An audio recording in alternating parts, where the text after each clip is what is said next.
রাতে রান্না করে নিচ্ছি, সকালে রান্নাটা রাত্রিবেলা করে নিচ্ছি, মানে আগামীকালে রান্নাটা আজকে আমি করে নিচ্ছি রাত্রিবেলা। কী রান্না করছি সেটাই তোমাদেরকে দেখাই। সব দেখো, মাছটা করে নিচ্ছি। একদম এটা জ্যান্ত মাছ ছিল, এবং আমি মাছগুলো খাওয়া একদমই পছন্দ করি, ছোটো ছোটো মাছগুলো। তো এই মাছটাকে আমি ফ্রাই করে নিচ্ছি। 5 টুকরো মাছ আছে, আর এখন এখানে 4 টুকরো দেখতে পাচ্ছ, আর একটার মধ্যে এই টুকরোটা আছে। আর আজকে যেটা মাছটা রান্না করবে একদম সর্ষে বাটা, সর্ষে গুঁড়ো দিয়ে। এটাকে আমি জলের মধ্যে ভিজিয়ে রেখেছি, যেহেতু এটা গুঁড়ো একটা পাউডার, তো কিছুক্ষণ জলের মধ্যে ভিজিয়ে রাখতে হয়। একটু নুন দিয়ে আমি ভিজিয়ে রেখেছি। আর মাছটা আস্তে আস্তে তেলের মধ্যে ফ্রাই হচ্ছে।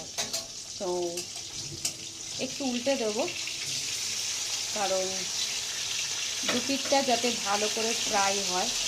আর আমার কি হয় ব্যাপারটা, মাছ না মাঝে মাঝে লেগেও যায়। এই দেখো একটু লেগে গেছে।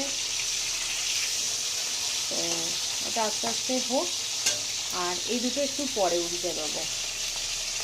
তো এখন একটু পেঁয়াজ কেটে নিয়ে সর্ষে বাটা দিয়ে মাছটা সুন্দর করে নেবো। তো এই হচ্ছে রাত্রিবেলায় করে নিচ্ছি, আর রাতে সমস্ত খাবার আমার গরম হয়ে গেছে। তো চলো এখনকার মতন ভিডিওটা এন্ড করি।